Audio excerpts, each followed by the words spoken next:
Dengan hormat, Ibu Dr. Imelda Fajriati, Magister Sains selaku Ketua Halal Center UIN Sunan Kalijaga Yogyakarta, Ibu Suryawati Wijaya selaku Kabiro Pengembangan Kredit Mikro dan UMKM, Bapak Dovi Kurniawan selaku Kepala KCU BCA Yogyakarta, dan Ibu Andina Setiawardani selaku Kepala Pengembangan Bisnis Cabang, dan pastinya Bapak Ibu nasabah BCA Jogja yang kami hormati dan kami banggakan. Selamat datang di acara BCA Support UMKM dengan tema sertifikasi halal reguler.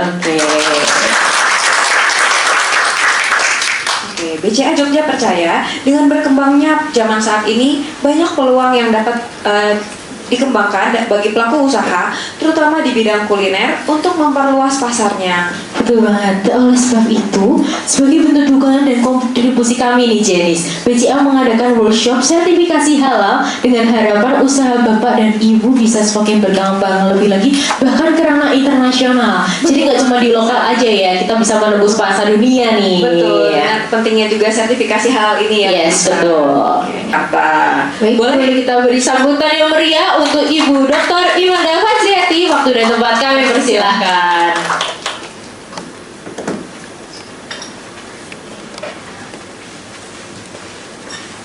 Bismillahirrahmanirrahim. Assalamualaikum warahmatullahi wabarakatuh. Salam sejahtera untuk Bapak Ibu kita semua. Terima kasih atas kesempatannya BCA. Izin saya sampaikan salam dulu. Yang terhormat Bapak Dovi Kurniawan, Kepala Cabang Utama BCA Jakarta. Yang terhormat Ibu Suryawati Wijaya, Kabiro Pengembangan Kredit dan Mitra UMKM beserta staf, Pak Indra Masruri serta Bapak Ibu nasabah BCA pelaku usaha yang ada di daerah istimewa Yogyakarta. Bapak Ibu sekalian, terima kasih sekali lagi pada hari ini kita bisa bersilaturahim, kita bisa bertatap muka. Perkenalkan, saya Imelda Fajriati, ya tadi sudah disampaikan oleh Pak MC. Setiap hari saya dosen saya kenalan dulu ya Bapak Ibu ya, supaya nanti kalau kita diskusi lebih lanjut lebih enak. Setiap hari saya dosen di Fakultas Sains dan Teknologi UIN Sunan Kalijaga. Nah, di sela-sela tugas sebagai dosen, saya diamanai menjadi Ketua Halal Center UIN Sunan Kalijaga sejak tahun 2020.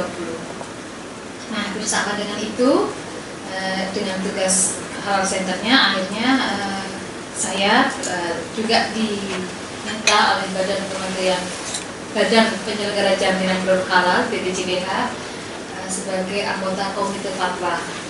Selain sebagai anggota Komite Fatwa, saya juga asesor, jadi yang menilai lembaga halal baik dalam negeri dan luar negeri.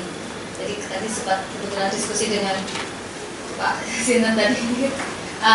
Ya, beliau menanyakan tentang daging yang import gitu ya dari Amerika. Kebetulan kemarin saya asesmen di US, ada 4 negara bagian yang saya akses, menilai apakah lembaga halal di sana itu standarnya sama. Dan yang terakhir saja saya baru pulang 3 minggu yang lalu itu dari Spain. Jadi ada 3 lembaga halal di Spanyol, ada di Barcelona dan Madrid ya, 2 di Madrid.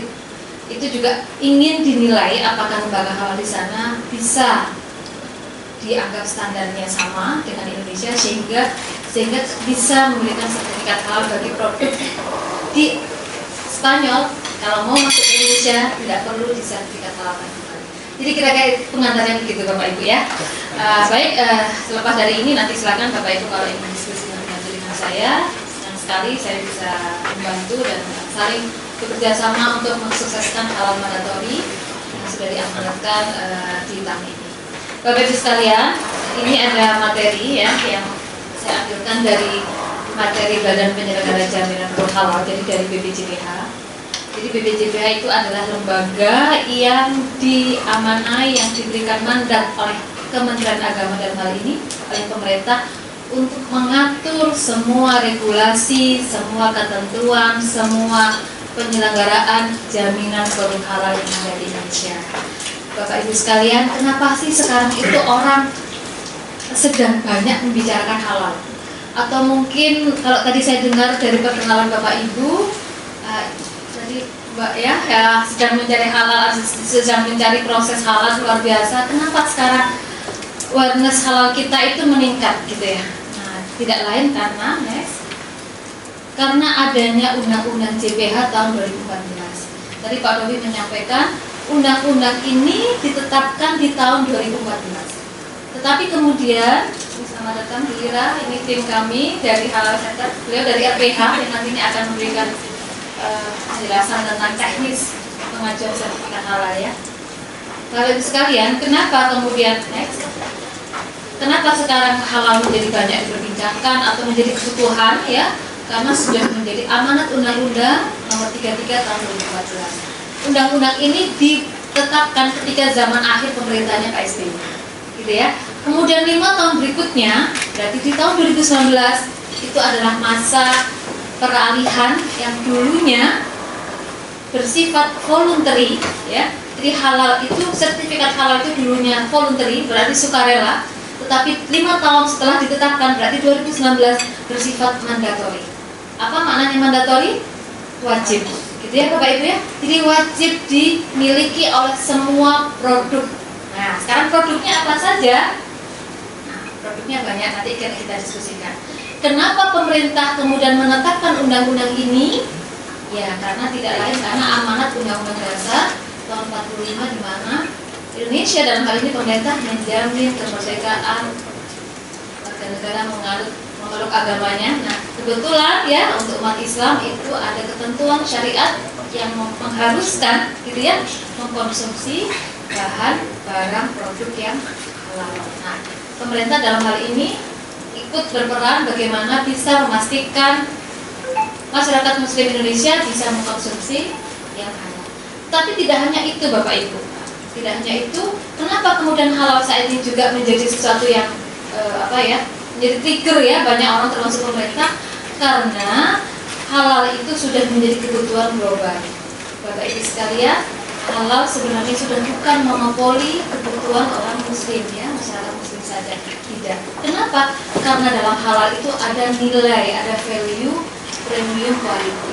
Premium quality-nya di mana? Nanti akan kita ketahui Bapak Ibu. Jadi akhirnya apa? Halal bukan monopoli kebutuhan masyarakat Muslim, tapi dunia ya itu juga sudah membutuhkan, sudah memburu produk halal. Secara market, secara tingkat penerimaan pasar itu lebih baik. Gitu ya, nanti kita tahu, kita diskusikan.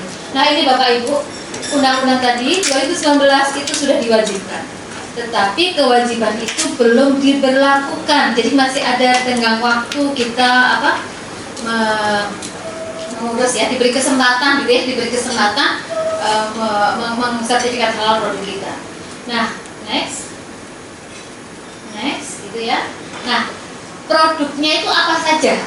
Jadi amanat undang-undang itu adalah semua produk yang beredar, diperdagangkan, diperjualbelikan di wilayah Indonesia wajib bersertifikat halal. Produknya apa? 1 makanan, 2 minuman, 3 obat, 4 kosmetik, 5 barang gunaan. Nah, tadi ada yang candle tadi, aromaterapi termasuk barang gunaan. Kemudian ada jasa, ya jasa itu jasa sembelihan, jasa distribusi, jasa penyimpanan. Nah, Bapak Ibu semua, Bapak Ibu sekalian, ini kan banyak banget ya.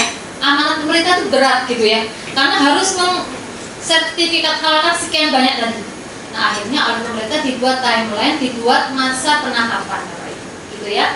Penahapan pertama itu 17 Oktober 2019 sampai 17 Oktober 2024. Nah, berarti di tahun ini apa kewajiban yang diberikan? Makanan dan minuman harus sudah bersertifikat halal dan jasa sembelihan. Jadi makanan, minuman dan jasa sembelihan. Artinya di tahun sampai 2024 17 Oktober besok yang wajib bersertifikat halal adalah makanan, minuman dan jasa sembelihan. Terus yang lain bagaimana? Seperti obat, kosmetik, barang gunaan itu ada masalahnya Bapak Ibu. Ya, jadi kalau nanti ada di slide ini saya ambil contoh saja, misalkan kalau obat itu ditunggu sampai 2030-an ya, karena agak berat ya obat itu ya. Kemudian kalau barang gunaan, nah barang gunaan itu seperti kulkas, seperti piring. Di barang gunaan itu ada klasifikasinya Bapak Ibu sebenarnya.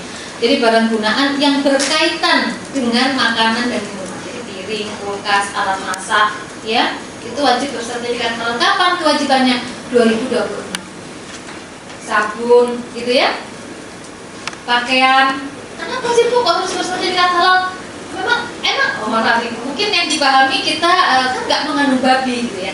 Nah, ini karena teknologi Bapak Ibu. Jadi teknologi itulah yang akhirnya banyak produk yang bisa terkontaminasi dari bahan non halal. Nah, terutama batik nih. Saya ambil contoh ini masih barang gunaan ya. Batik itu kan biasanya yang batik tulis pakai lilin, ya kan? Lilin itu lemak, gitu ya Bapak Ibu ya. Lemak itu dari mana? Lemak bisa lemak hewani, bisa lemak nabati. Dan kalau lemak hewani justru sangat mudah didapatkan, lebih murah. Malam itu loh ya. Bapak Ibu sekalian, ini saya ambil contoh saja. Ini saya nggak apa-apa ya sebut merek ya, tapi saya bukan marketingnya kok gitu ya. Ada pabrik Paradise, batik Anggun Paradise ya, itu sudah bersertifikat halal Bapak Ibu. Saya tahu karena saya waktu itu asesmen melihat prosesnya. Jadi Paradise itu mengajukan sertifikat halal, kemudian oleh auditornya dicek apanya, bahan malamnya apa. Waktu itu Paradise mengambil bahan malam di salah satu toko supplier penyedia malam yang ada di DIY. Dia ambil itu untuk membuktikan bahwa memang tidak ada kandungan babi, diuji DNA-nya dan ternyata tidak ada. Akhirnya Paradise itu termasuk salah satu batik yang sudah bersertifikat halal. Nah ini salah satu contoh batik gitu. Terus bagaimana dengan kulkas Bu? Bagaimana dengan teflon? Kulkas itu kenapa wajib bersertifikat halal? Karena salah satu bahan kompresornya itu mengandung karbon. Dan karbon itu didapatkan dari mana? Dari sisa pembakaran. Karbon itu arang ya Bapak Ibu ya. Itu dari sisa pembakaran. Sisa pembakaran apa? Sisa pembakaran yang paling mungkin, yang paling gampang itu berarti kan membakar limbah. Ya, limbah itu limbah berarti kan yang tidak dipakai ya Bapak Ibu ya. Yang bisa menghasilkan arang itu limbah apa? Misalkan limbah satu kelapa ya, atau limbah tulang. Nah ini yang banyak digunakan. Kalau sudah limbah tulang maka telusurnya banyak. Tulang apa ini gitu kan? Beternak Indonesia ya, mohon maaf, beternak babi itu jauh lebih mudah dan murah dibandingkan beternak sapi. Sehingga tulang limbah babi sangat banyak. Maka diwaspadai, dikhawatirkan kompresor yang mengandung karbon atau semua bahan yang mengandung karbon itu karbonnya dari tulang babi. Oleh karena itu perlu disertifikat halal. Jadi mungkin saya memahami ketika saya menyampaikan sosialisasi seperti ini, kok ribet banget sih Bu? Nah, insya Allah nggak ribet ya. Nanti kita kita buka bersama-sama Bapak Ibu. Baik, ini adalah beberapa penahapan kewajiban ya Bapak Ibu ya. Ada obat, kosmetik, produk kimia dan seterusnya. Mungkin di antara kolega Bapak Ibu ada yang produksi kosmetik ya, krim skincare gitu ya, itu juga wajib bersertifikat halal. Apalagi skincare, titik kritisnya. Nah ini ada istilah titik kritis. Titik kritis itu bagian tahapan dari proses pembuatan produk itu yang memungkinkan terkontaminasi. Apa titik kritisnya skincare? Lemaknya, ya kan pakai kolagen gitu ya, ada seterusnya. Tapi kewajiban kosmetik masih lama Bapak Ibu. Nah selagi belum ada kewajiban kita tenang saja dulu gitu ya. Nanti di tahun 2026.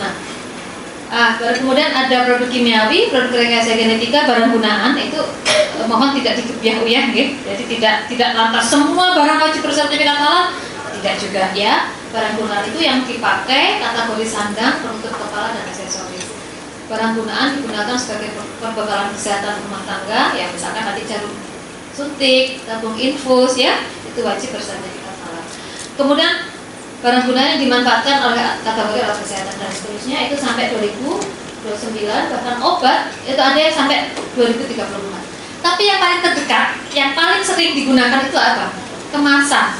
Jadi kemasan itu termasuk yang wajib bersertifikat halal. Tapi nanti ditunggu di 2026. Karena kan Bapak Ibu kalau yang produksi menghasilkan makanan kan dibungkus ya. Nah itu wajib bersertifikat halal. Tapi nanti gitu Baik, lanjut. Nah ini manfaat sertifikat halal. Nah saya kira Bapak Ibu sekalian ini beberapa manfaatnya, tapi secara global tadi sudah saya sampaikan di awal. Bapak Ibu sekalian, saya akan beri contoh saja. Jadi yang wajib bersertifikat halal itu kan tidak hanya produk dalam negeri, gitu ya. Produk luar negeri pun yang diimport atau yang masuk ke Indonesia itu wajib bersertifikat halal. Nah oleh karena itu Indonesia itu pasar yang sangat besar bagi mancanegara Bapak Ibu. Jadi saat ini banyak sekali negara-negara yang minta lembaga halal di negaranya itu diakui bisa memberikan sertifikat halal, sehingga produk yang mau dikirim di Indonesia bisa diterima. Karena kalau kalau produk itu masuk ke sini tidak ada sertifikat halalnya, nggak bisa masuk, tidak bisa diedarkan. Ini sudah G2G Bapak Ibu, sudah ada signing. Di akhirnya apa? Saat ini BPJBH menerima banyak permintaan untuk dilakukan asesmen penilaian lembaga halal di luar negerinya. Tadi sudah saya catatkan. Jadi saya ambil contoh misalkan yang terakhir kemarin ketika saya asesmen di Spanyol, kenapa sih Spanyol, emang Spanyol import apa ke Indonesia? Apa katanya? Rata-rata flavor Bapak Ibu, perasa. Nah ini tadi ada yang produksi apa? Bahan apa minuman ya Bu ya? Sirup ya? Untuk B2B tadi ya? Nah itu rata-rata kan dari luar. Kenapa? Karena kebetulan saya juga orang kimia. Karena kalau membuat essence itu kan butuh pelarut, butuh prekursor. Prekursor itu yang bibit wangi itu loh, bibit wangi, bibit baunya itu jarang tersedia dalam negeri. Itu biasanya dari luar. Nah dari luar itulah yang ketika mau dimasukkan ke Indonesia itu kan wajib bersertifikat halal. Nah itulah makanya luar negeri itu biasanya ngincer produk yang mau dimasukkan ke Indonesia itu jenisnya rubber, jadi bahan tambahan pangan kategori itu, atau mungkin daging ya, daging itu banyak ya. Kita dagingnya biasanya importnya dari Brazil, dari Australia, dan dari Amerika. Nah negara-negara itu kalau ngomong impor dagingnya ke Indonesia itu wajib bersertifikat halal. Syaratnya kalau ngomong sertifikat halal itu kan boleh disertifikasi oleh lembaga dalam negeri, ya. Tetapi boleh juga dari lembaga halal di negaranya.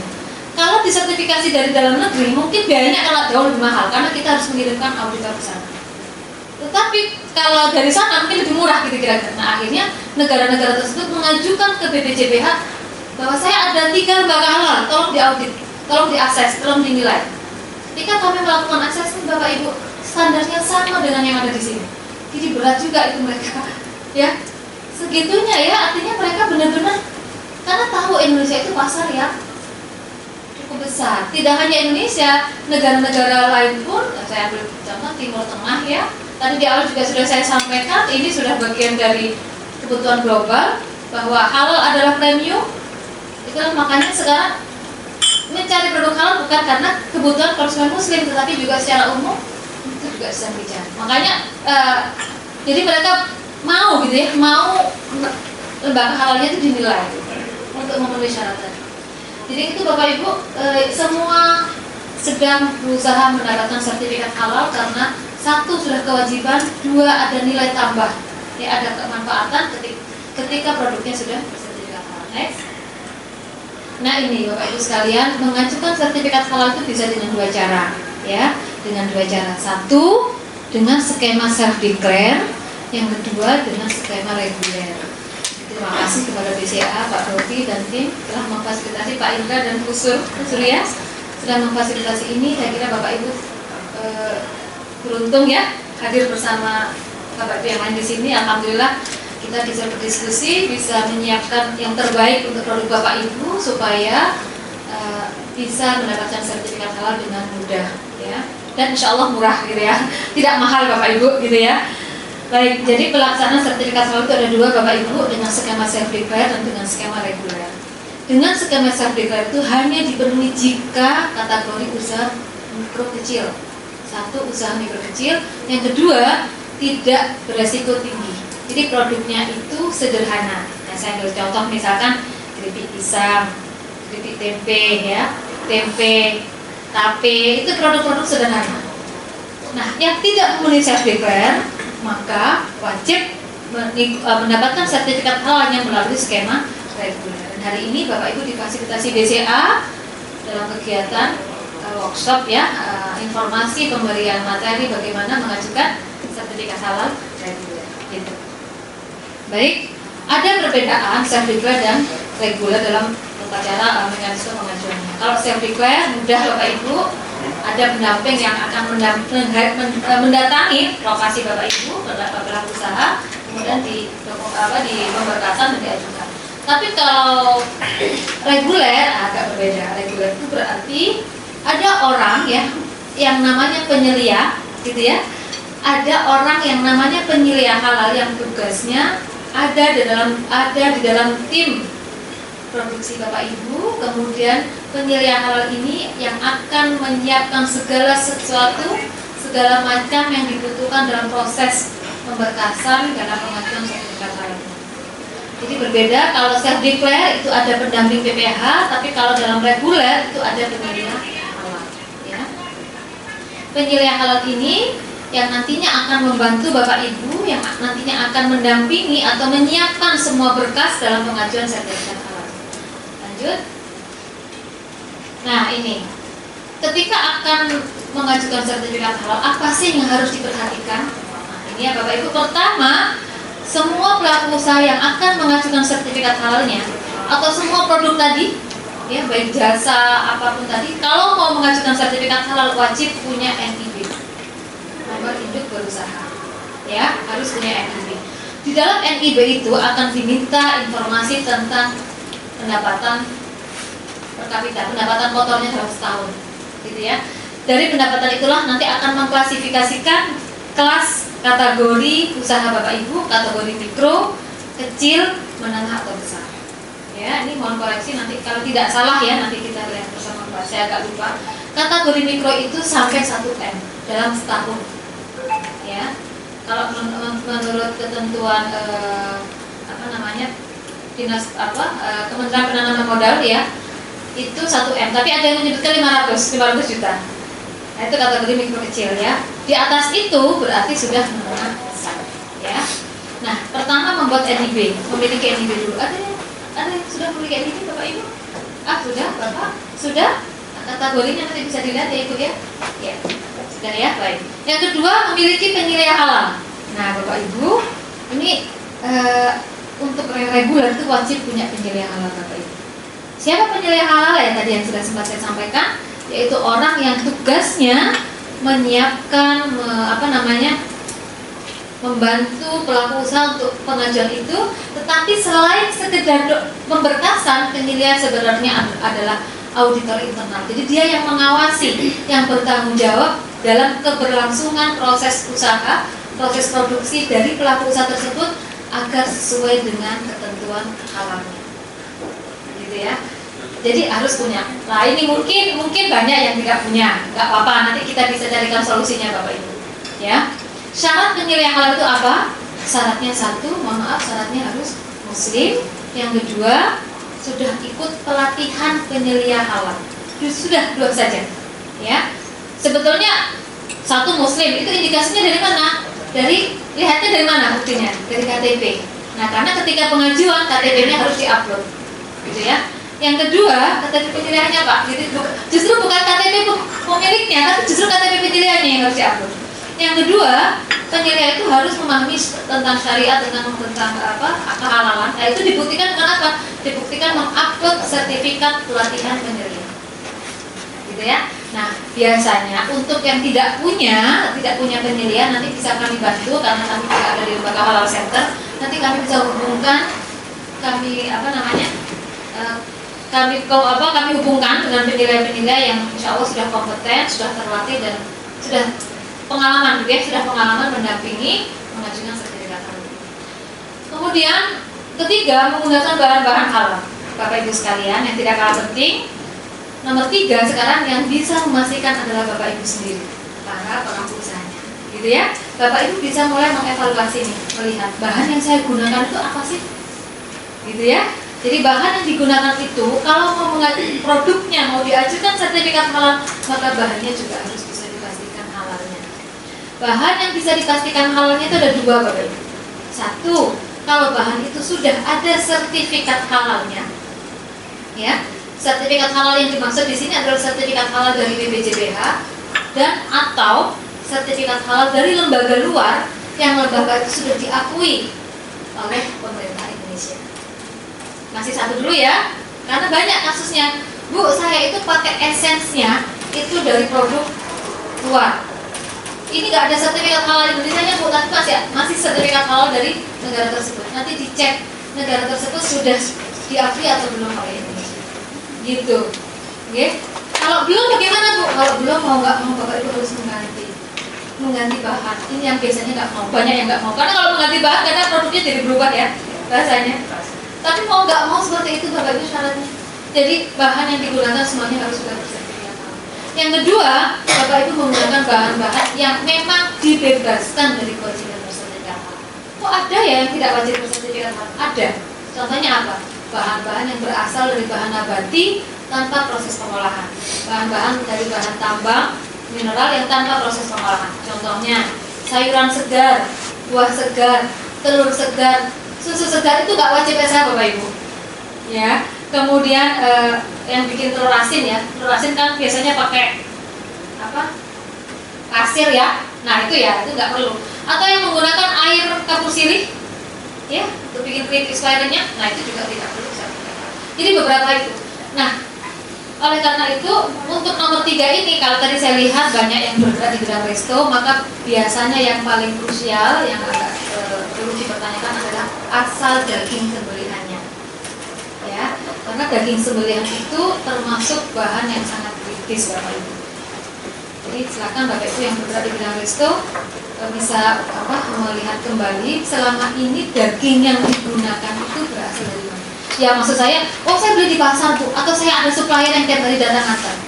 Nah, sekarang mau dipastikan suppliernya yang biasa ngantar itu ngambil dagingnya dari mana. Daging yang bisa diakui sudah bisa dipastikan halalnya adalah jika daging itu dibeli atau diambil dari rumah potong yang sudah bersertifikat halal. Jadi agak muter ya Bapak Ibu ya.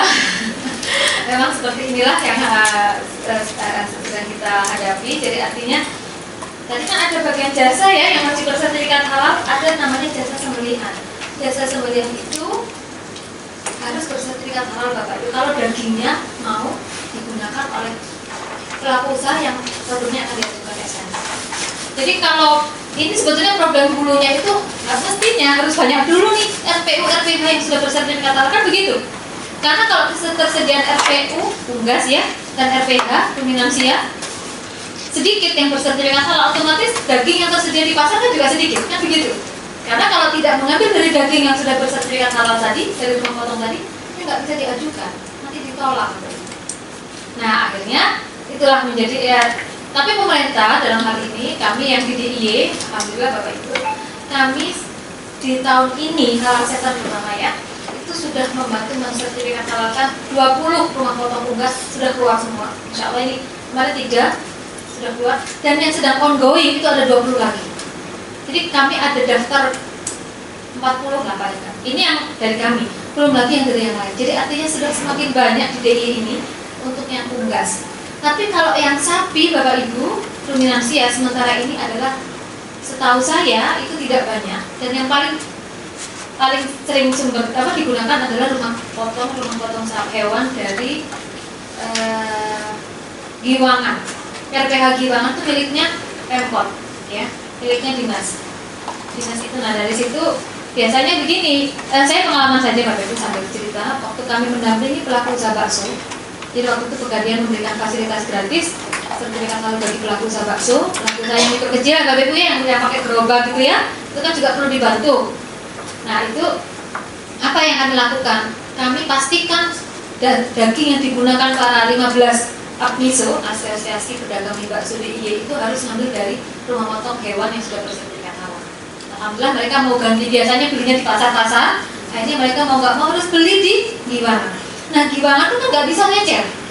Saya tanya ke Giwangan, di Giwangan itu yang distributor di pasarnya di mana aja, dia disebutin. Kalau di pasar Beringharjo ini lapak Pak ini, kalau di pasar Patok ini, itu saya telusuri Bapak Ibu. Itu apa akhirnya? Saya sampaikan ke pelaku usahanya, Pak, kalau mau keluar sertifikat halalnya tolong Bapak ngambil dagingnya dari sini ya. Gitu. Bapak kan nggak tahu kalau kita ngambil dari lain. Nanti ada di proses audit Bapak Ibu, nanti ditanya oleh auditor, mana buktinya Bapak Ibu menggunakan daging yang sudah bersertifikat halal? Buktinya dari mana? Dari nota pembelian Bapak Ibu. Gitu ya. Ya ini nanti Bu Ira bisa menjelaskan. Oke, jadi itu kira-kira yang biasanya yang paling susah memang. Saya tidak bilang susah ya, artinya yang masih belum bisa dipenuhi itu ketersediaan dagingnya. Bu, gimana kalau saya potong daging sendiri? Misalnya Pak Pong, itu juga sudah mengajukan sertifikat halal. Sate Klatak itu kan potong sendiri. Nah ini Bu Ira nanti bisa cerita. Kalau ada yang sudah potong sendiri, asalkan juru sembelihnya itu sudah bersertifikat halal, tapi panjang lagi Bapak Ibu ya, itu boleh. Nah gitu ya. Jadi gini, ini nggak apa ya saya sampaikan informasi ya Bapak Ibu ya. Jadi rumah potong kalau mau keluar sertifikat halalnya itu yang dicek sudah tidak bahan-bahannya kan tidak punya bahan. Yang dicek apa? Kalau jasa, yang dicek adalah juru sembelihnya. Jadi juru sembelih rumah potong itu harus sudah ikut pelatihan juleha namanya, juru sembelih halal. Betul, namanya juleha, ya. Jadi rumah potong yang mau bersertifikat halal baik unggas maupun ruminansia hewan berkaki 4 itu harus punya minimal 2. Maka ketika kami kemarin mau sertifikat halal 20 yang sudah keluar SH itu, kami mulainya dari hulu Bapak Ibu. Kami latih dulu rumah potongnya karena rata-rata rumah potong di Jogja itu nggak punya juleha. Loh, mereka punya tukang jaga, udah tahunan jadi tukang apa, udah ahli lah, tapi nggak punya sertifikat pelatihan juleha. Itu nggak bisa diajukan. Kami latih lagi. Ya walaupun mereka sambil meram ya kan, nggak bosan, nggak tahu teorinya ya. Karena apa sih? Ya untuk memastikan kalau namanya sertifikat halal itu kalau terputus 3 saluran Bapak Ibu. Jadi kalau ada ayam, kok sayangannya kecil, itu justru diwaspadai ya. Itu mungkin bisa jadi matinya bukan karena digorok, tapi dicelup air panas. Nah kalau sudah itu kategorinya bangkai itu termasuk yang haram. Gitu ya Bapak Ibu ya. Jadi itulah makanya RPU itu harus sertifikat halal dulu. Nah kalau mau sertifikat halal harus punya juru sembelih dulu. Nah kadang-kala untuk rumah potong misalkan saya sebut nih Jawi ayam Suhati ya, yang sudah biasanya dia punya. Jadi kalau yang bergerak di bidang daging itu ada yang namanya TPU, ada yang namanya RPU. Kalau rumah potong unggas dia daging yang dijual, yang dipotong itu dijual ke pasar-pasar. Tapi kalau tempat pemotongan unggas itu mensuplai satu tempat. Nah, RPU, TPU itu harus punya juru sembelih halal dan bisa sertifikat, mengajukan sertifikat halal. Gitu ya. Nah, oleh karena itu kembali lagi kalau Bapak Ibu memang Thompson tadi ada yang apa daging sapi Bali ya Pak ya? Berarti dia berarti ini Bu ya, apa? Memang bahan utamanya kan daging kan, sapi kan. Nah, sementara selama ini ngambilnya dari kita banyak supplier Bu. nah itulah nanti aja suppliernya harus ditelusuri, gitu. Nah itu, jadi suppliernya kalau memang bisa terpusat satu, misalkan lebih mudah. Jadi yang monggo itu nanti terserah Bapak semua. Jadi prinsipnya yang masuk digunakan sebagai bahan harus bisa dipastikan halal. Ini gambaran secara umum.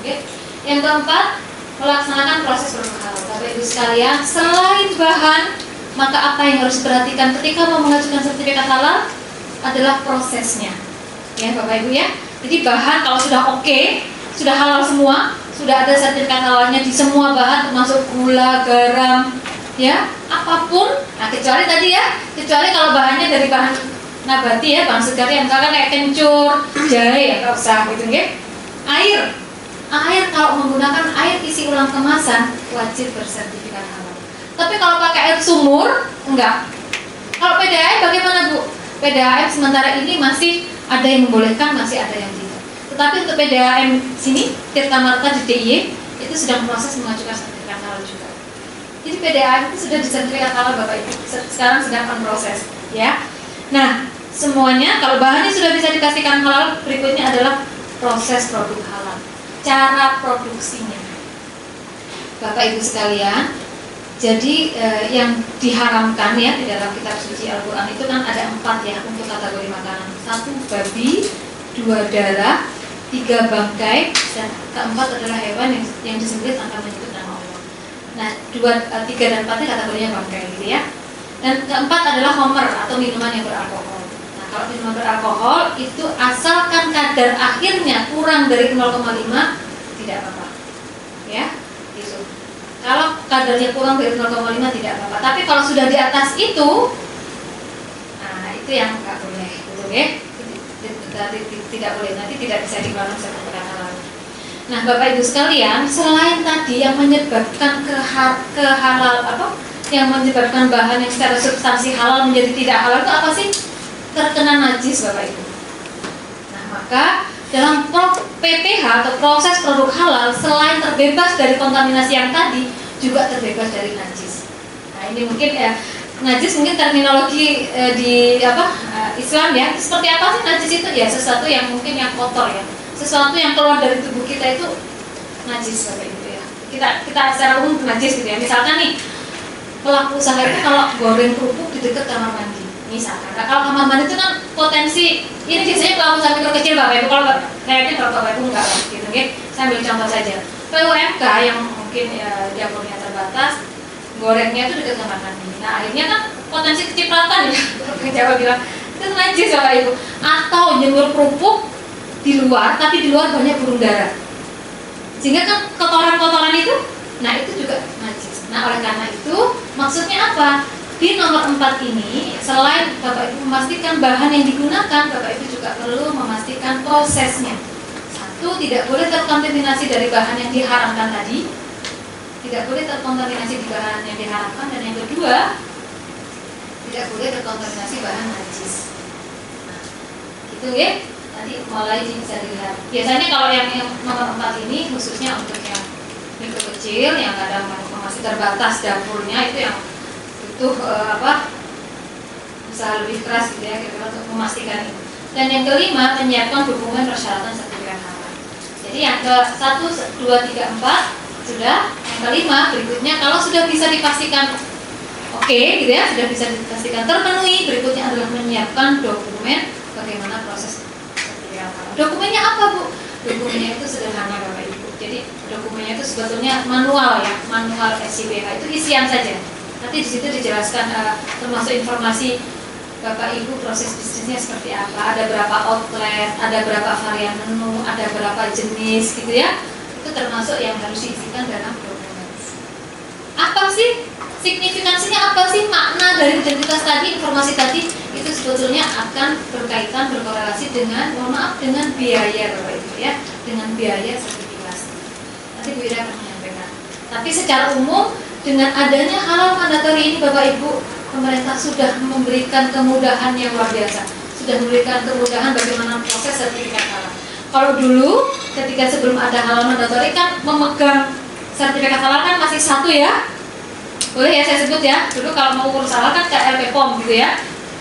KLP POM ini lembaga pemeriksa, tapi yang memberikan sertifikat halal itu MUI. Jadi berbeda ya Bapak Ibu ya. Yang memproses pengajuan sertifikat halal kalau dulu namanya LPPOM, kemudian yang memberikan fatwa bahwa ini halal dan tidak itu MUI, tapi kalau sekarang yang memproses itu namanya LPH, Lembaga Pemeriksa Halal. LPPOM itu salah satu dari satu LPH, gitu ya. Jadi LPPOM itu sekarang berubah menjadi LPH, LPPOM. Di DI itu banyak LPH Bapak Ibu, banyak LPH. Salah satunya adalah LPH Unit Sunan Kalijaga yang nanti Bu Ira sekretaris LPH. Saya sebut saja nggak apa-apa. Selain LPH Unit Sunan Kalijaga, apa saja yang ada di sini? LPH Balai Batik, LPH Balai Kulit, LPH UGM, ya. LPH ini memiliki tarif yang berbeda-beda, Bapak. Tetapi kami semua LPH itu di bawah pengawasan BPJPH. Ada batas rate, nggak boleh terlalu mahal dan ada standarnya, gitu kira-kira ya. Kalau dulu kan nggak ada standarnya karena pemain tunggal. Kalau sekarang tidak bisa, Bapak Ibu. Jadi insya Allah tidak mahal, gitu ya. Semangatnya tidak mahal, yang penting dapat sertifikat halal. Baik, berikutnya next. Nah ini, Bu, berarti ada yang belum punya NIB ya? Ada yang belum punya NIB? Oke, kalau belum punya NIB nanti bisa dibantu oleh penyediaannya nanti. Tetapi kalau mau buat sendiri, mudah, nggak berbayar. Semua bisa dilakukan lewat online. Ya, next. Kemudian ini Bapak Ibu, kalau pelaku usaha itu sedang mengajukan sertifikat halal, sebenarnya dia pelaku usaha tersebut ya sedang atau dalam proses menerapkan 5 bagian ini. Jadi ada 5 bagian yang namanya SJPH, Sistem Jaminan Produk Halal. Ada 5 bagian yang harus diikuti oleh semua pelaku usaha yang mau mengajukan sertifikat halal. Produknya apa? Apa saja? Termasuk yang produknya jasa. Tadi ya, jasa penyimpanan, jasa distribusi. Saya ambil contoh dulu ini sebelum saya masuk ke sini. Jasa penyimpanan itu apa sih Bu? Apa yang wajib disertifikat halal? Begini Bapak Ibu, banyak ya pelaku usaha itu bikin produksi tapi nggak punya kontainer nyimpan. Banyak yang nggak punya kulkas, bikin nugget, banyak nggak punya kulkas freezer gitu ya. Kan ada jasa-jasa nyimpan makanan beku gitu ya. Nah, yang menyewakan jasa ini itu wajib bersertifikat halal. Nanti apa yang dicek? Ya prosesnya harus terpisah antara bahan halal dan non halal. Nah, seperti itu kira-kira. Jadi gudang-gudang penyimpanan makanan itu nanti juga wajib bersertifikat halal. Kalau jasa distribusi kan banyak yang mendistribusikan bahannya, mengirimkan bahannya, bikinnya di Jogja, dikirim ke Surabaya, dikirim ke Jakarta, itu kan pakai jasa. Tapi kalau saya nggak pakai jasa, tuh saya punya sendiri, oke, nggak masalah. Berarti produk itu tidak perlu tidak perlu mensyaratkan SH, sertifikat halal dari ini mobilnya, gitu kira-kira ya, karena dia sudah halal dedicated dari mulai hulu sampai hilir.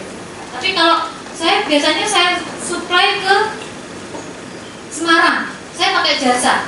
Nah, jasa ini itu wajib bersertifikat. Tetapi Bapak Ibu itu masih nanti ya, jadi nggak sekarang. Jasa-jasa itu masih nanti. Jasa yang wajib sekarang adalah jasa sembunyi. Gitu. Ngomong saya ingat. Bapak Ibu sekalian, kalau tadi saya sebutkan 17 Oktober 2024 merupakan batas akhir ya kewajiban, tetapi kemudian benar Pak, berarti tadi ada relaksasi lagi istilahnya. Jadi pemerintah itu memberikan kelonggaran lagi, ditunggu sampai 2026 untuk makanan minuman yang diperkecil. Tapi kalau yang menengah besar ini sudah mulai diberlakukan. Tapi kemarin terakhir saya tanya ke BPJPH, apa sih sanksinya? Karena wajib itu kan konsekuensinya sanksi ya Bapak Ibu ya, kalau tidak diikuti. Saya tanya sanksinya. Kalau sanksinya di regulasi itu ada dari peringatan tertulis, kemudian pelarangan berusaha, pencabutan izin sampai denda. Tapi ini masih jauh Bapak Ibu. Maksud saya pemerintah tidak mungkin akan memberikan punishment berupa denda, itu sudah nanti. Jadi paling tidak minimal mungkin masih peringatan ditunggu sampai setahun. Nah seperti itu. Bahkan ketika saya tanya regulasinya seperti apa Pak, ini kan sudah minggu depan nih saya tanya gitu, sedang disusun dulu. Instrumen regulasinya sedang disusun. Karena pemerintah dalam hal ini saat ini juga sedang merekrut ASN baru dalam bidang namanya ASN pengawas JPH. Jadi ada pengawas jaminan produk halal yang bermuara di tingkat provinsi di bawah Kementerian Agama. Ini tugasnya mengawasi tadi Bapak. Jadi halal itu nanti memang ini kan berproses semua ya, tapi ini luar biasa BCA, saya apresiasi. Kegiatan ini membantu Bapak Ibu semakin cepat mendapatkan sertifikat halal, tidak ada salahnya, gitu ya. Semakin baik akan memberikan ketenangan dan sekaligus mentaati, mematuhi aturan yang sudah ditetapkan pemerintah. Bapak Ibu kembali lagi ke sini. Jadi ada 5 bagian. Jadi ada 5 bagian yang harus diikuti Bapak Ibu ketika mengajukan sertifikat halal. Satu, berarti dari sini saja Bapak Ibu. Pertama, A, komitmen dan tanggung jawab, ya. 2, bahan. 3, proses produk halal. 4, produk, dan 5, kemampuan evaluasi. Untuk proses produk halal dan bahan tadi sudah sempat diterangkan, jadi ada 3 lagi yang belum ya. Pertama, komitmen dan tanggung jawab. Apa maksudnya? Bapak Ibu sekalian, begitu Bapak Ibu mengajukan, sudah bertekad mau mengajukan sertifikat halal, maka Bapak Ibu diminta berkomitmen. Ya, berkomitmen itu maksudnya apa? Berjanji. Janji Bapak Ibu itu nanti akan diwujudkan dengan ikrar. Jadi ikrar itu harus ditandatangani oleh pemiliknya, tidak boleh oleh penyelianya, tidak boleh oleh timnya, tidak boleh oleh supervisornya, tapi pemiliknya. Jadi di dalam ikrar itu sudah default by system, sudah ada bunyinya, saya pelaku usaha ini mematuhi semua kriteria, semuanya tersebutkan di situ, terus tanda tangan. Jadi makanya syarat pertama harus menuliskan komitmen dan tanggung jawab. Ini maksudnya apa Bapak Ibu? Maksudnya pemerintah itu sebenarnya kan tidak bisa mengawasi 24 jam. Kalau hari ini terbit sertifikat halal kemudian Bapak Ibu nyusahin mungkin ternyata diam-diam mengganti bahan, kan nggak tahu. Nah, oleh karena itu pemerintah memegang ikrarnya tadi. Jadi ikrar itu wajib dibuat oleh Bapak Ibu sebagai pelaku usaha dan ditandatangani. Itu syarat yang harus dilampirkan, gitu ya. Kemudian yang kedua itu bahan. Tadi sudah ya, jadi intinya bahannya semua harus bersertifikat halal. Yang ketiga itu adalah proses produk halal. Nah, proses produk halal itu kalau secara lengkap, mulai belanja, mulai penyediaan, sampai produk akhir itu semuanya harus sesuai dengan kriteria halal. Nah, maksudnya apa? Ya tidak boleh terkontaminasi najis. Jadi agak susahnya kalau sharing facility Bapak Ibu, mohon maaf. Kalau sharing facility, jadi proses masaknya itu bareng dengan produk lain yang tidak disertifikat halal kan. Ini nanti telusurnya jadi lebih seksama, agak diteliti gitu kira-kira. Tapi kalau sudah sudah disiapkan khusus nggak nyampur, misalkan saya mohon maaf nih pemiliknya masih mengkonsumsi babi gitu ya, tetapi dapurnya campur dengan yang produk yang dijual. Nah ini nggak boleh Bapak Ibu. Nanti yang bisa memeriksa ini siapa? Penyilihannya. Nanti akan melihat, makanya itu bagian dari proses produk halal, gitu ya. Penyilihannya akan memastikan rangkaian produksinya itu sudah sesuai kriteria, ada kontaminasi tidak. Misalkan sharing facility wajannya gantian, gitu ya, atau pisaunya, piringnya. Nah itu tadi yang namanya sharing facility. Berikutnya proses produk halal yang keempat itu produk. Jadi yang keempat itu produk. Apa maksudnya? Nama produk. Nah ini yang dirami sekarang ya. Ada wine, ada bir ya. Itu bagian dari ini. Jadi kalau produk itu sebetulnya secara substansi itu halal Bapak Ibu, tidak ada bahan kontaminasi najis. Tapi secara kenamaan itu saat ini itu ada kesepakatan di antara Majelis Ulama Indonesia yang memang lembaga yang paling awal ya. Itu nama-nama yang berasosiasi, berkonotasi dengan hal-hal yang tidak baik, dengan hal-hal yang diharamkan itu tidak bisa dikeluarkan sertifikat halalnya. Tidak bisa dikeluarkan sertifikat bukan berarti haram ya, halal, tetapi secara kenamaan. Makanya masih ingat gak waktu kemarin ada ini mie yang terkenal itu mie gacoan, ya kan namanya ada setan, iblis gitu kan? Ya, ini sekarang diganti kan? Mie gobak sodor, kan begitu ya? Mbak ini yang suka makan iya, kan itu dalam rangka itu karena kalau nggak diganti nggak keluar sertifikat sebetulnya halal gitu. Nah makanya yang sekarang lagi ramai itu ya bir wine itu kan identik dengan itu. Nah, makanya ini juga sekaligus mohon Bapak Ibu bisa melihat kembali produknya, nama-nama penamaan nama. Ya kadang kan ingin memberikan distingsi ya, pembeda ya, kekhasan, keunikan, dikasih nama yang aneh-aneh gitu ya. Ya itu monggo terserah ya, tapi ternyata BPJPH dalam hal ini masih mengikuti kesepakatan yang lama bahwa nama pun juga harus mencerminkan nama yang baik gitu ya. Dan yang terakhir pemantauan dan evaluasi. Jadi ketika sudah proses pengajuan sertifikat halal, berikutnya harus ada kesinambungan melakukan evaluasi internal. Jadi harus ada audit internal yang dilakukan oleh siapa? Oleh oleh penyediaannya. Jadi unit produksi atau dapur A itu belanjanya di mana? Bahannya sudah sertifikat halal atau belum? Diaudit, dicek. Namanya audit internal itu harus dilakukan.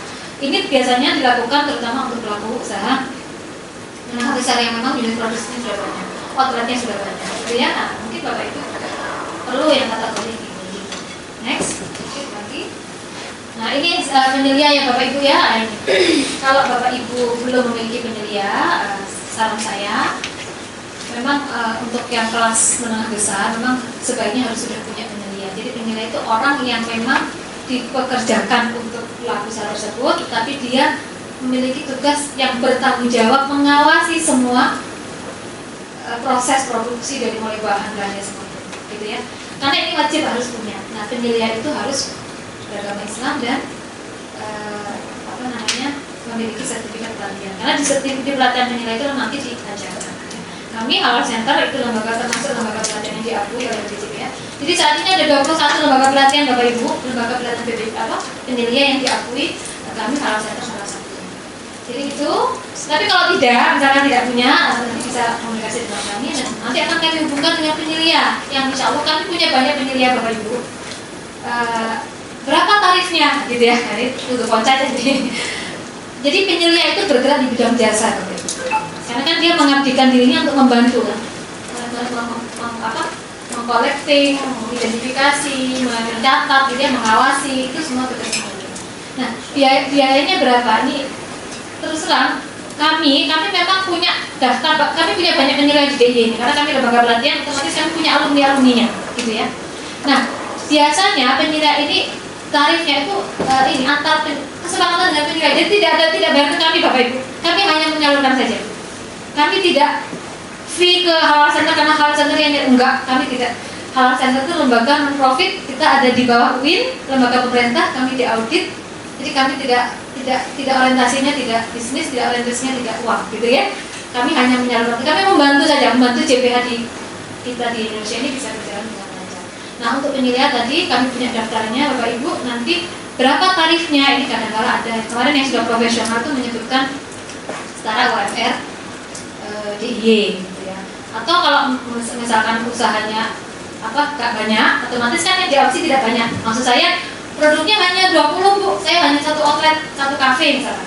Nah mungkin ya antara mungkin ini sekitar 100 sampai 2 gitu kali ya. Nah, itu nanti monggo itu dengan penyelia ya, saya hanya artinya kami siap menjembatani kalau Bapak itu membutuhkan penyelia halal gitu. Berikutnya, berikutnya. Nah ini daftar lembaga pelatihan penyelia, kami ada di sini, kami ada di nomor 4. Lanjut. Oke, sudah lanjut saja. Artinya Bapak itu harus punya penyelia dan penyelia itu menjadi syarat untuk diterimanya dokumen pengajuan. Oke, ini termasuk PPH, jadi yang harus diperhatikan tuh ya tadi ya mulai belanjanya di mana. Artinya apa pokok belanja ya? Maksudnya kalau habis belanja itu jangan taruh di depan tuh banyak ayam, banyak kotoran, banyak najis. Nah gitu kira-kira. Jadi harus itu ya, harus tertib gitu ya, dan tempatnya, lokasinya.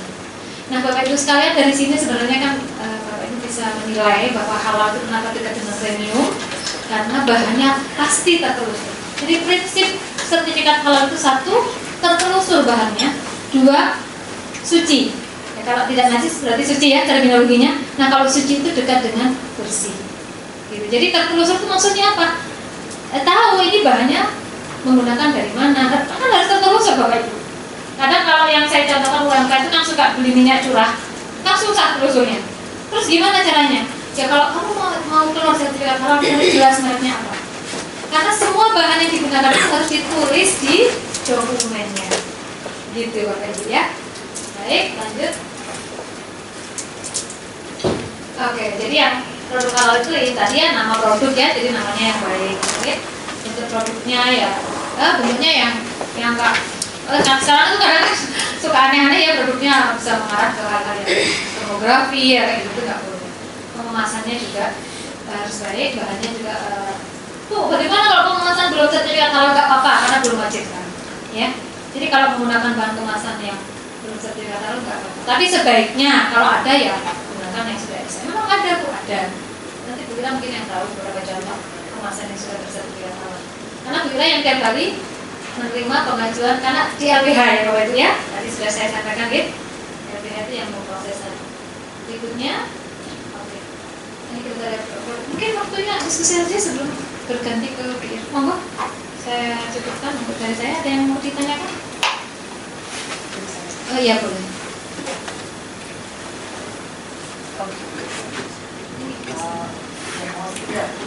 Oh boleh ya.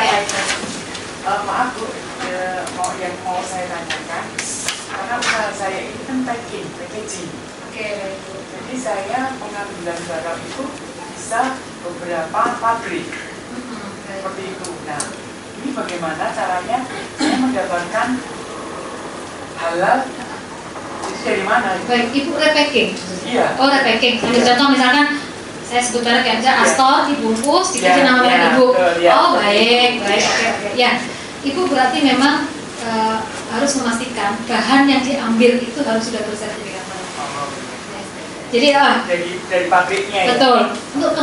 Ya? Untuk kemasannya sekarang kan belum wajib, maka sementara tidak apa-apa. Jadi nanti kalau Ibu mengajukan sertifikat halal, ya bisa tetap lewat LPH. Kemudian nanti apa yang dicek tentu bahan yang di packing tadi Bu. Untuk memastikan sudah bersertifikat halal, maka Ibu harus menunjukkan sertifikat halal dari, nggak harus bukti sertifikat halalnya Bu, nggak cuma nomornya saja. Nanti kan jadi gini Bapak Ibu, kalau Bapak Ibu sudah mengajukan ke penyelidikannya sudah memberkas tadi ya dokumentasinya, Bu bisa nyala lagi video lagi. Jadi kalau Ibu sudah mengajukan, Bapak Ibu sudah mengajukan, nanti kan kirim ke Jakarta dokumennya ya. Ketika mengajukan itu, penilai itu sudah akan tanya ke pelaku usaha, Ibu mau ke LPH mana? Gitu ya. Nanti ditanya, Ibu mau ke LPH mana? Bapak Ibu mau ke LPH mana? Itu nanti pasti ada kesepakatan antara penyelia dan dan Bapak Ibu sebagai penyelenggaranya. Tapi ini boleh ya, saya dari UIN, boleh lah kalau saya menawarkan mungkin ke UIN saja gitu ya. Gak apa-apa ya Pak Indra ya. Jadi ya ini putranya Bu Ira kan. Jadi nanti kalau misalkan Bapak Ibu memilih LPH UIN, begitu masuk ke Jakarta nanti diverifikasi, dicek penilaiannya sudah ada KTP-nya atau belum, penilaiannya sudah ada sertifikatnya atau belum, bahannya sudah lengkap atau belum. Kalau ada yang kekeliruan dikembalikan lewat mana? Lewat akun. Jadi penilaian itu ketika proses Jadi semua proses sertifikat halal itu Bapak Ibu lewat akun si halal. Penyelia akan bikin akun atas nama Bapak Ibu, nanti kemudian mengajukan dokumen, itu ngirimnya di akun itu. Kalau ada pengembalian juga informasinya di akun. Misalnya lengkapi terus gambar dapur misalnya. Misalkan gitu, karena itu diminta oleh BPJPH. Nanti dibuatlah sketsa, gitu ya. Itu diajukan, di-approve, diterima. Nanti kemudian pengajuannya BPJP akan memunculkan invoice ya, pembayaran ke mana ke Bapak Ibu. Pembayaran standarnya saya akan lupa nanti Bu Ira menyampaikan ke BPJP. Kalau nggak dulu itu 650.000 untuk ke BPJPH. Kalau sudah bayar, baru kemudian diverifikasi, oke, diterima, baru kemudian pengajuannya Bapak Ibu dilimpahkan ke LPH yang dituju tadi. Dilimpahkan ke LPH secara sistem, karena LPH juga terkoneksi ya, integrasinya ya. Nah dari situ kemudian Bapak Ibu akan dihubungi LPH, Ibu pengajuannya Ibu sudah masuk ke kami, ke Kementerian Pura. Kami lihat proses bisnisnya seperti ini, jumlah outletnya di sini, jaraknya di sini, nanti keluarlah invoice tagihan. Nah kisarannya berapa? Kisarannya bisa mulai 2,2 juta sampai seterusnya. Tentu saja semakin banyak produk, semakin banyak outlet itu akan semakin mahal. Sebetulnya itu apa? Sebetulnya biayanya itu untuk transportasi Bapak Ibu. Kalau Bapak Ibu mau hemat, boleh auditor kami itu dijemput saja oleh Bapak Ibu, enggak masalah. Jadi nanti bisa di skip biaya transportnya, kira-kira begitu. Nah, ya, jadi begitu masuk ke LPH, nanti kemudian LPH akan dengan Bapak Ibu sudah mulai komunikasi manual, sudah tidak sistem sudah membayar, nanti kemudian LPH akan menjadwalkan audit, melakukan pemeriksaan ke lokasi Bapak Ibu. Ketika audit dilaksanakan, oh kami audit tanggal 10 ya, misalkan nanti LPH akan menerjunkan paling tidak 2 auditor halal ngecek. Nah ngecek itulah siapa yang menemui penyeliannya, karena yang menyusun dokumen kan penyelia. Nanti LPH akan ngecek benar nggak bahannya sudah halal, mana bukti kalau sudah menggunakan daging sertifikat halal, gitu Bapak Ibu ya. Itu semua akan dilakukan audit. Nah kalau sudah audit, baru kemudian selesai, ada berita acara penyerahan acara audit. Kalau tidak ada temuan apapun, lancar, sudah, baru kemudian LPH Bapak Ibu tinggal nunggu saja. Jadi berkasnya ada di tangan LPH kemudian memproses ke Komisi Fatwa MUI DIY. Kalau DIY itu masih tingkat provinsi, nanti di sini sidang fatwanya. Nah dari situ dinilai layak keluar SK. Seperti itu Bu kira-kira. Oke, ada lagi Bapak Ibu? Ya. Terima kasih. Saya mewakili dari Gubernur Jogja. Ini mewakili sub usaha dari Jogja Buka Utama. Ya. Gubernur Jogja bergerak dalam distribusi daging beku. Dan tentunya kita mendapat rekomendasi dari luar. Iya. Ada dari Amerika, Iya. Australia, Iya. yang mana dari negara asal itu sudah bersertifikat halal. Oke. Maka penerapannya masuk di Indonesia yang sudah dikonversi tadi dari jasa pemotongan atau cutting atau slash itu harus bersertifikat halal atau cukup dari konversi halal. Asalnya. Oke, baik Pak. Terima kasih. Baik. Berarti Bapak produk Bapak itu digunakan oleh pelaku usaha konsumen yang nanti konsumennya tentunya untuk produk-produk yang lain gitu Pak ya. Baik. Bapak pertama berarti harus memastikan bahan yang Bapak gunakan untuk didistribusikan atau bahan yang dijual gitu aja ya, saya istilahnya itu sudah harus bersertifikat halal.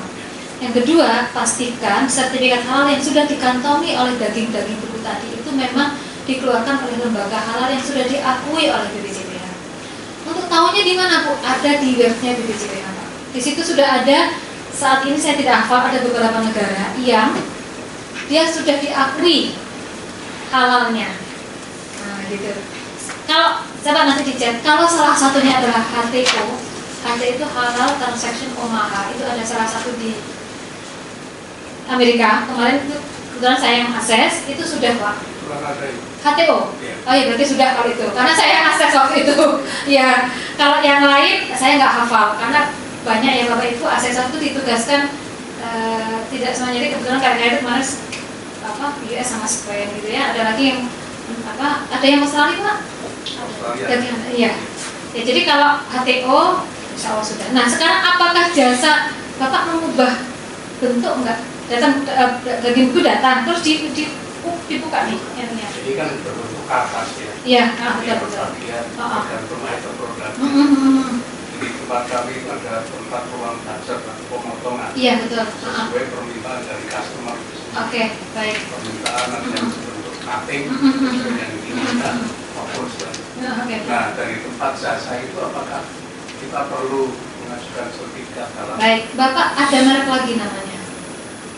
Maksudnya kasih label lagi nggak habis cuttingnya tadi? Kan datang ke atas nih ya. masih master produk itu terus dikasih nama misalnya knuckle cut, potongan cut ataupun useless. Ada perusahaan Bapak. Ya. Nah, itu wajib sertifikat halal Pak. Nanti yang diaudit apa oleh LPH? Prosesnya tadi. Prosesnya. Iya, cuttingnya tadi apakah misalkan nih Bapak juga mohon maaf apakah juga meng-cutting dan buku dari babi. Ya itu juga akan dilihat. Nah itu ya itu contoh. Jadi ya Bapak juga masih terkena kewajiban halal. Nanti itu bisa ditempel di. Nah, tapi sudah sangat terbantu karena daging sumbernya sudah ber-SH. Gitu. Tinggal prosesnya saja kan. Ya gitu. Yang kedua itu masalah penyelidikan. Apakah difasilitasi dari BPJPH atau kita kan ada petugas yang namanya izin sanitasi, ada pendampingan dari dinas pertanian, iya. dokter hewan maupun orang yang sudah ditunjuk yang bersertifikat izin sanitasi. Apakah bisa disamakan? Tidak sama Pak. Tidak. Tidak sama ya, betul. Bapak Ibu sekalian, saran saya sebaiknya Bapak Ibu punya penyelia sendiri yang memang melekat di usaha Bapak Ibu. Ya bisa, ya mungkin kalau yang masih kalau yang non muslim bisa ya kerabatnya gitu ya, yang muslim untuk diikutkan pelatihan. Berapa biaya pelatihannya? Kami itu kan juga lembaga pelatihan. Biaya pelatihan itu sudah ditentukan BPJP ya Bapak Ibu. Jadi tidak mungkin mahal dan murah. Kita tidak boleh karena harus sama, harus flat sama untuk semua 21 lembaga tadi. Jadi untuk yang kelas UMK penilaiannya itu harganya satu orang itu pelatihan selama 2 hari online 700.000. Tapi untuk kelas menengah besar itu 1,6 juta 3 hari. Apa bedanya yang UMK dan reguler yang 3 hari ya, UMK 2 hari, yang umum bahasanya itu 3 hari, umum itu menengah besar. Bedanya tentu materi yang diberikan. Kalau UMK tentu ruang lingkup bisnisnya kan masih belum besar, sehingga potensi kontaminasi dan kan tidak banyak, sehingga cukup 2 hari pelatihannya. Nanti dia dapat sertifikat. Sertifikatnya terregister ke BPJP ya Bapak Ibu. Jadi pelatihan penilaian itu sekaligus meregister penyeliannya. Jadi penilaian itu sudah langsung terdaftar di sana ke BPJP. Kalau ikut di lembaga kami yang tadi diakui tadi ya. Nah, kalau yang 3 hari otomatis karena ini untuk penilaian halal menengah besar, itu dia otomatis informasinya ilmunya juga banyak, materinya banyak. Oke. Jadi tidak sama. Terus begini Bapak Ibu, tergantung lingkup bisnisnya juga ya. Kalau banyak outletnya banyak itu tidak, kadang juga penilaiannya tidak satu. Nah, saya ambil contoh mungkin kalau perusahaan besar seperti Indofood saja itu kan tim penilaiannya sudah banyak banget. Ada penilaian di unit ini gitu. Satu gudang ada satu penilaian, gudang penilaiannya ada penilaian gitu Pak. Jadi ada tim supervisi namanya, supervisi internal gitu. Masuk yang penyimpanan harus ada. Nah, itu nanti tapi terkena kita satu-satu saja Pak. Maksudnya kan kewajiban itu di 2026 ya. Kalau yang sekarang itu yang makanan siap santap tadi siap dikonsumsi. Ya. Ada lagi Bapak Ibu, satu lagi? Baik, iya boleh. Kalau seafood Oh ya baik. Ya, yang tadi saya sebutkan itu yang sembelihan. Berarti kalau seafood aman, mau di mana aja boleh. Maksudnya kalau menggunakan bahan seafood nggak apa-apa, nggak harus sertifikat halal. Kan daging segar ya, ikan segar, daging segar, ikan segar, buah segar ya, sayuran segar, susu segar ya, boleh. Cukup ya Bapak Ibu. Baik, nanti kita lanjutkan diskusinya. Insya Allah saya masih di sini. Nanti ada yang melanjutkan tentang teknis ya, mengajukan dari saya. Mohon maaf jika ada kekurangan. Kita bisa diskusi Bapak Ibu. Boleh nanti kalau mau menanyakan hal lain. Saya akhiri. Assalamualaikum warahmatullahi wabarakatuh.